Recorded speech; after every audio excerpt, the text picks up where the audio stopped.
Hello, welcome to the Django Beat channel once again. My name's Stuart Gauntlet. Today we're going to be talking about ballad playing, the rhythm playing for ballads. Now we've talked a lot about la pompe and some of the idiosyncrasies that there are for other people, the way they play. There probably will be more to come on that, because it is a big topic actually. For now, we're going to talk about ballads. Beginners don't often like wanting to play ballads. They come to gypsy jazz, they want to play fast, minor keys all the time. Now ballads are very beautiful and the sort of playing that you can get into in that can be very expressive, very beautiful indeed. And I urge you to try what you see in this video and try it out as soon as you can and learn some. They're longer, they challenge your memory, and also they challenge your timekeeping. Ballads are slow, and you would think that if a song is fast it's more challenging. It's not always the case. When you start playing ballads, you'll notice that you're slowing down often, and you're speeding up. And it's important to do neither, particularly with ballads. It's important to try not to do that, because if you go too slow, you're going to drag the ballad into the boring realm and make people go to sleep. If you go too fast, you're going to be pushing and pulling and sort of dominating the soloist, who probably won't like that, and you're going to turn it into something more exciting. And it's not supposed to be exciting necessarily. You're there to provide a nice stable platform. So let's look at a chord first of all. Now the chord we have been using is the A-6. And what we're going to use is we're going to do the A-7.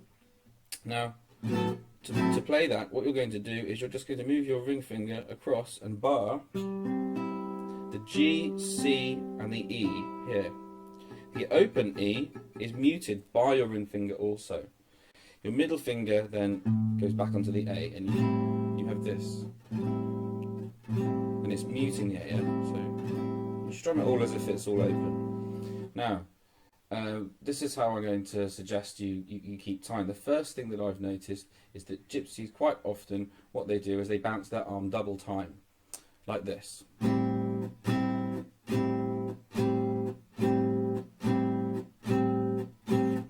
So they only strike half the number of times that their arm is bouncing. This gives you more reference points in the rhythm and helps you predict where the next beat should be. It helps others predict where it should be, and it helps gel the band together, because that is your job as a rhythm guitarist. Now, that alone, for me, it wasn't the only thing I think I needed to learn. Something else that I picked up was to mute the chord on the final upstroke of the bounce, and it makes me concentrate on this union between the two hands. For me, it helps sort of bring it together, and that's like this: mute, mute, mute. Yeah. So try that, give that a go as well. Okay, so now one thing you can do also is to alternate, where you do a long beat, you let it ring, and on the second strike you alternate, you mute on the upstroke.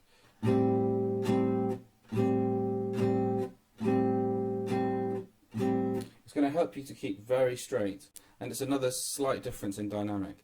Also, another little trick, not for timekeeping but for a bit more for dynamic really, is in the middle 8 of the song. Try things like, for example, doing very short, sharp, moving to a more of a marching beat. So,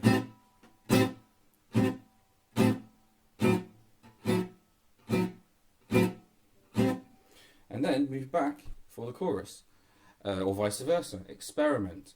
The point is to have some sort of intention or idea and stick with it when you experiment and see it through. Don't try not to change things too drastically too often. You're a rhythm guitarist, you are not the focus, you are the backbone until such time as you are playing and soloing. Okay, so give that a go. I would try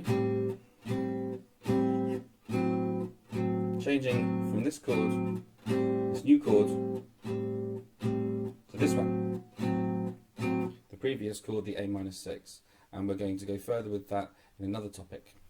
Okay, that's enough for me now. Speak soon. Bye bye.